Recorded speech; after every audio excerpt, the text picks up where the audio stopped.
नमस्कार विद्यार्थी मित्रांनो, इयत्ता 12वी विषय राज्यशास्त्र यामधील प्रकरण क्रमांक 2 1991 नंतरच्या महत्त्वाच्या संकल्पना आणि समस्या त्यामध्ये जागतिकीकरण या संकल्पनेची माहिती आपण घेत आहोत. त्यामध्ये आर्थिक घटक आणि या आर्थिक घटकामध्ये झालेले महत्त्वाचे जे बदल आहेत आर्थिक क्षेत्रातील त्यांची माहिती आपण यापूर्वी घेण्यास सुरुवात केलेली आहे. या आर्थिक क्षेत्रामध्ये महत्त्वाचे झालेले जे बदल आहेत त्यामध्ये भांडवली गुंतवणुकीचा मुक्त संचार याविषयीची माहिती आपण यापूर्वीच्या व्हिडिओमध्ये घेतलेली आहे. आज आपण व्यापार या संकल्पनेचा झालेला बदल आणि ट्रान्सनॅशनल कंपन्यांचा उदय या दोन मुद्द्यांचा विचार आजच्या या व्हिडिओमध्ये आपण करणार आहोत. विद्यार्थी मित्रांनो, यामध्ये आर्थिक क्षेत्रामध्ये झालेले जे महत्त्वाचे बदल आहेत याचा परिणाम जागतिकीकरणामध्ये कसा झालेला आहे याविषयीची माहिती आपण घेत असताना व्यापार या संकल्पनेमध्ये झालेला जो बदल आहे याविषयीची माहिती आपण इथे घेत आहोत. व्यापार या संकल्पनेमध्ये झालेले बदल 1990च्या दशकानंतर व्यापार या संकल्पनेच्या दृष्टिकोनात अनेक बदल झाले आहेत. त्यामध्ये 1948 पासून आंतरराष्ट्रीय व्यापाराबाबतचे नियम हे गॅटच्या अंतर्गत आखले जात होते. 1948 मध्ये गॅट कराराची जी आहे ती सुरुवात झालेली आहे आणि म्हणून त्यावेळेस आंतरराष्ट्रीय व्यापाराबाबतचे जे नियम आहेत ते ठरवण्याचं काम या गॅटला general agreement trade and tariff याला होते. गॅट ही संघटना नव्हती तर तो व्यापारासंबंधीचा राष्ट्रादरम्यान केलेला एक करार होता. 1995 मध्ये गॅटच्या जागी जागतिक व्यापार संघटनेची निर्मिती झाली. जागतिक व्यापार संघटना म्हणजेच WTO, वर्ल्ड ट्रेड ऑर्गनायझेशन. 1948 पासून गॅट करारानुसार आंतरराष्ट्रीय व्यापाराबद्दलचे नियम ठरवले जात होते. त्यानंतर 1995 मध्ये या गॅटच्या ऐवजी जागतिक पातळीवर WTO म्हणजेच जागतिक व्यापार संघटनेची निर्मिती करण्यात आली. आयातीवरील सीमाशुल्क आणि इतर कर रद्द करून जागतिक पातळीवर व्यापार मुक्त करण्यासाठी राष्ट्रांना प्रोत्साहन देणे हे या संघटनेचे कार्य होते. आयातीवरील सीमाशुल्क आणि इतर कर रद्द करून जागतिक पातळीवर व्यापार मुक्त करण्यासाठी राष्ट्रांना प्रोत्साहन देणे हे या संघटनेचं कार्य होतं. आंतरराष्ट्रीय व्यापारासंबंधी असलेल्या नियमांच्या पालनाबाबत लक्ष ठेवणारी ही एकमेव संघटना आहे. ही संघटना मुक्त व्यापारासाठी प्रोत्साहन देते. देशादरम्यानचे व्यापारासंबंधीचे विवाद सोडविणे आणि देशादेशांदरम्यान व्यापाराबाबत बोलणी घडवून आणणे हे महत्त्वाचं कार्य या WTOच्या माध्यमातून म्हणजेच जागतिक व्यापार संघटनेच्या माध्यमातून केलं जात आहे. विद्यार्थी मित्रांनो, या ठिकाणी झालेले जे बदल आहेत 1948च्या वेळेस पासून 1995 पर्यंत गॅटच्या अंतर्गत किंवा गॅटच्या माध्यमातून आंतरराष्ट्रीय व्यापार नियंत्रित केले जात होते किंवा त्याच्याबाबतचे नियम ठरवले जात होते. त्यानंतर 1995 पासून त्या जागी WTO म्हणजेच जागतिक व्यापारी संघटना स्थापन झाली की ज्या संघटनेचं महत्त्वाचं कार्य आहे की मुक्त व्यापार जो आहे तो करण्यासाठी देशादेशामधले असणारे जे विवाद असतील व्यापारासंबंधीचे ते सोडविणे आणि व्यापाराबाबतची बोलणी घडवून आणणं हा एक महत्त्वाचा बदल आपल्या या ठिकाणी दिसून येतो. दुसरा बदल काय झालाय पहा. व्यापार हा साधारणतः वस्तूचा केला जातो ज्यामध्ये लोखंड, कोळसा, खनिज तेल यासारख्या वस्तूंचा असू शकतो किंवा फळे, फुले, बियाणं यासारख्या नाशवंत वस्तूचाही असू शकतो. 1990च्या दशकात व्यापार या संकल्पनेला अधिक व्यापक स्वरूप दिले गेले. त्यात सेवा क्षेत्राची भर घातली गेली. म्हणजेच आता बँक, विमा यासारख्या सेवा देखील व्यापाराचा भाग झाल्या आहेत.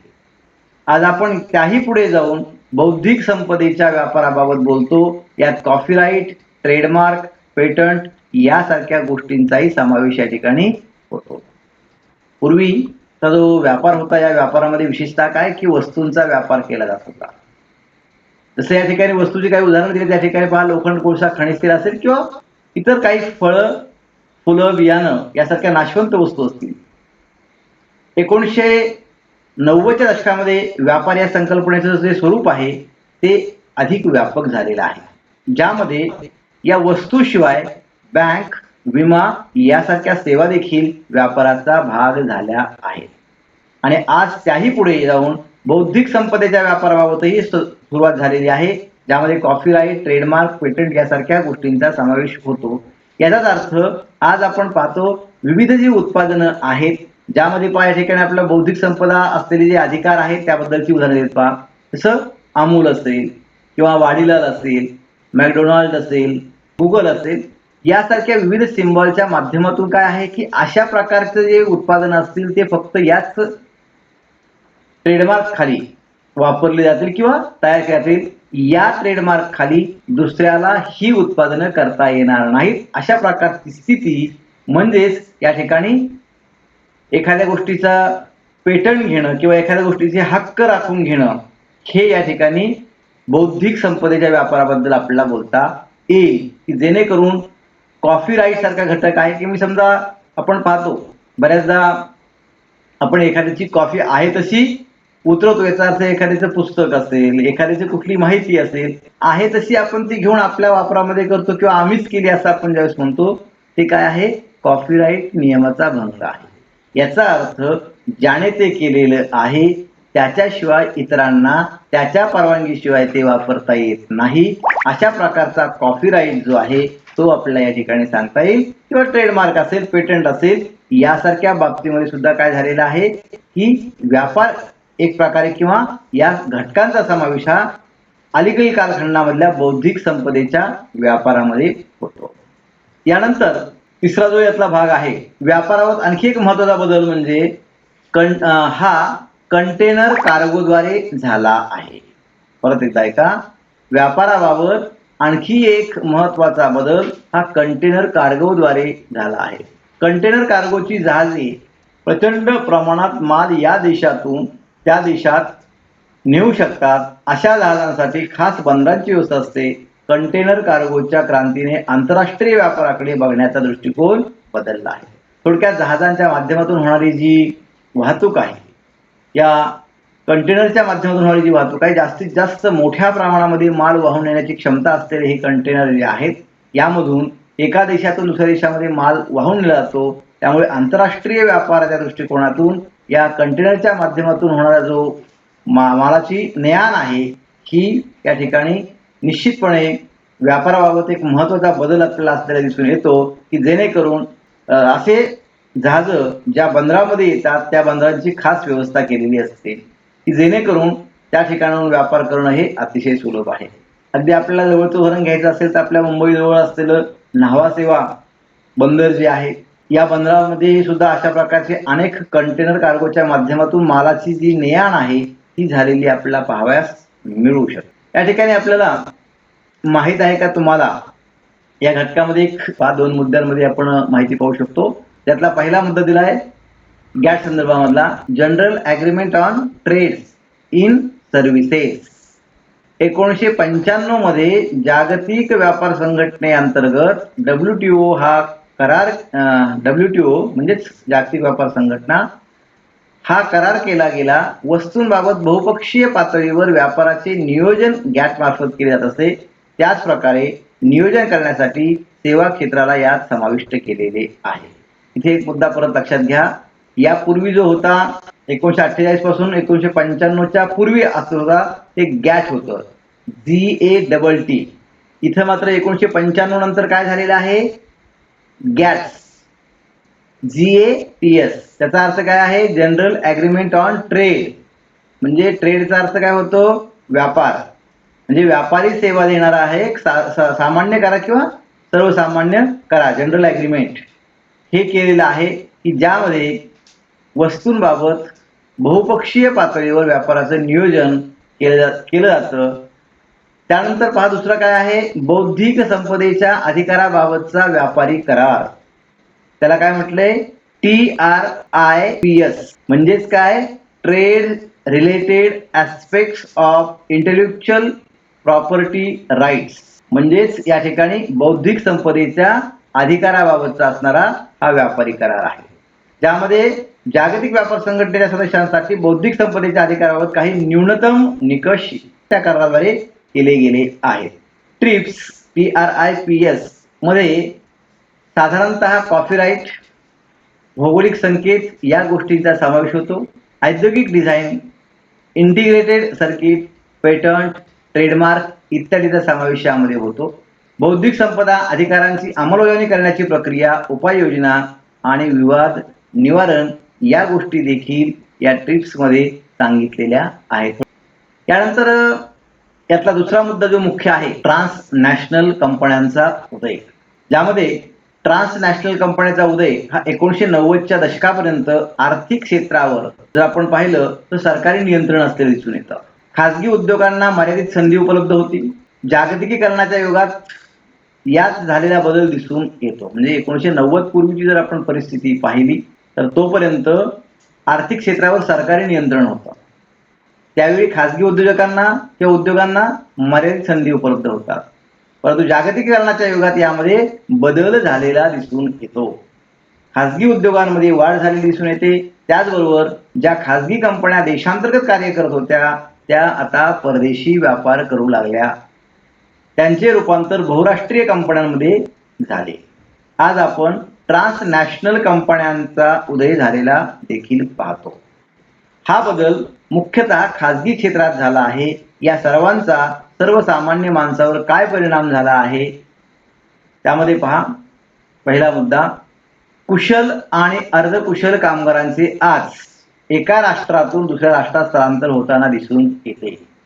त्याचा परिणाम श्रमिक बाजारावर होतो. उदाहरणार्थ, बरेच कुशल आणि अर्धकुशल कामगार आज पश्चिम आशिया, अमेरिका, युरोप इत्यादी ठिकाणी काम करत आहेत.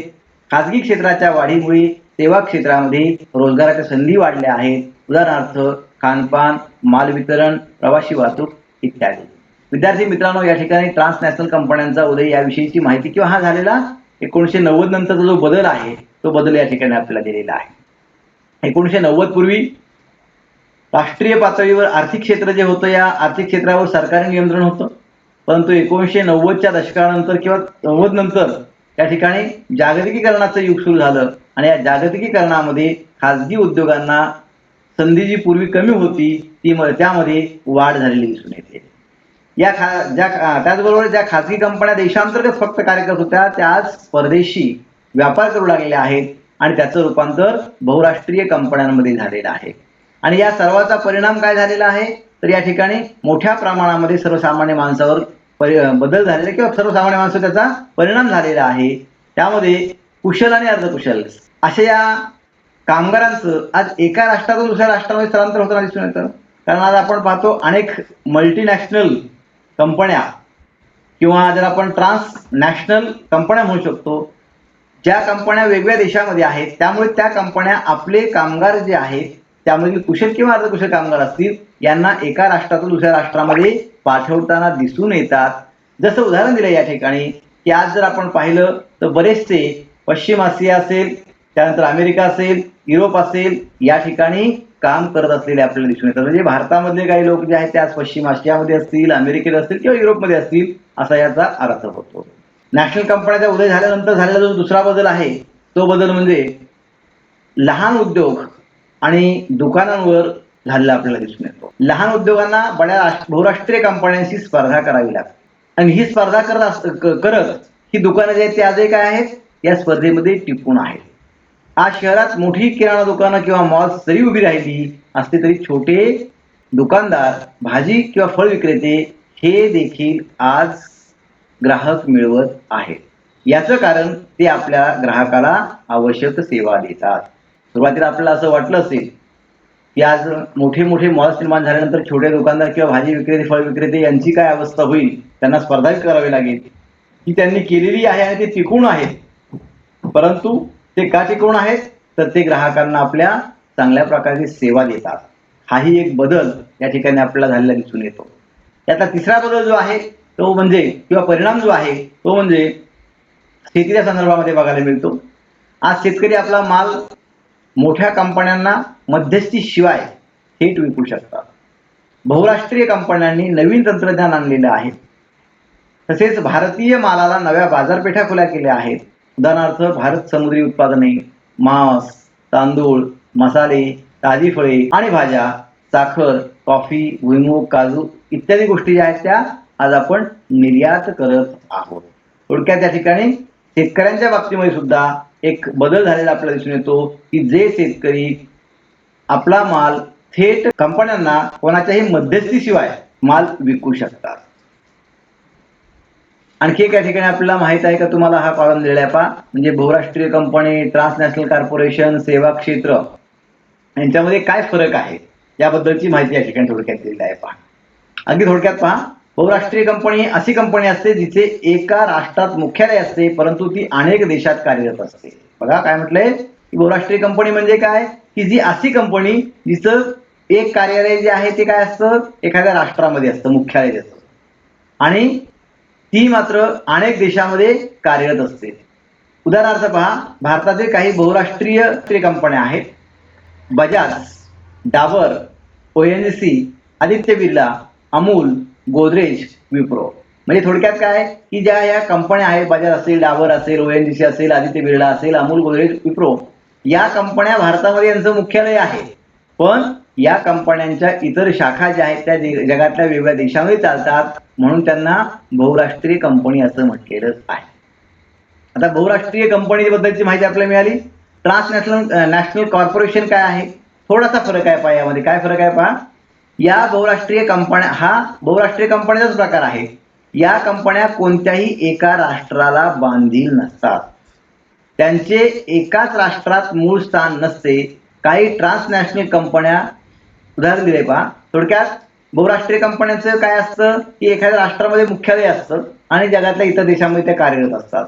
पण ट्रान्सनॅशनल कंपन्यांच्या बाबतीमध्ये काय म्हटलंय की त्या कुठल्याही एका राष्ट्राला बांधील नसतात आणि त्यांचं एकाच राष्ट्रामध्ये मूळ स्थान नसतं. त्याची उदाहरणं देत पहा काही ट्रान्सनॅशनल कॉर्पोरेशनची. Nestle, Bayer, Unilever, Siemens, General Electrics यासारख्या ज्या कंपन्या आहेत या ट्रान्सनॅशनल कॉर्पोरेशन या अंतर्गत येतात. त्यानंतर यातलं तिसरं क्षेत्र आहे सेवा क्षेत्र. हे 3 पारंपरिक आर्थिक क्षेत्रापैकी तिसरे आहे. पहिल्या क्षेत्रामध्ये शेती, खाणकाम, मासेमारी इत्यादी समावेश होतो. दुसऱ्या क्षेत्रामध्ये उत्पादन क्षेत्र आहे, तर सेवा क्षेत्रामध्ये खानपान, हाऊसकीपिंग, सुरक्षा इत्यादीचा समावेश होतो. थोडक्यात ही माहिती आपल्याला अतिरिक्त माहिती असणं गरजेचे आहे. याशिवाय आणखी एक आपल्या ठिकाणी प्रश्न विचारलेला आहे, त्याबद्दल तुम्ही तुमचं मत सांगायचं आहे.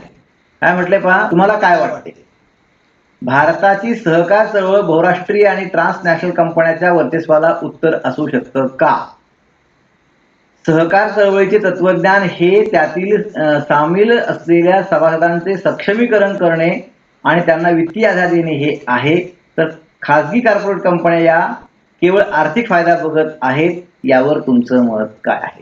आज आपण पाहतो भारतामध्ये सहकार चळवळ जी आहे ही बहुराष्ट्रीय आणि या ट्रान्सनॅशनल कंपन्यांच्या वर्चस्वाला उत्तर असू शकतं का?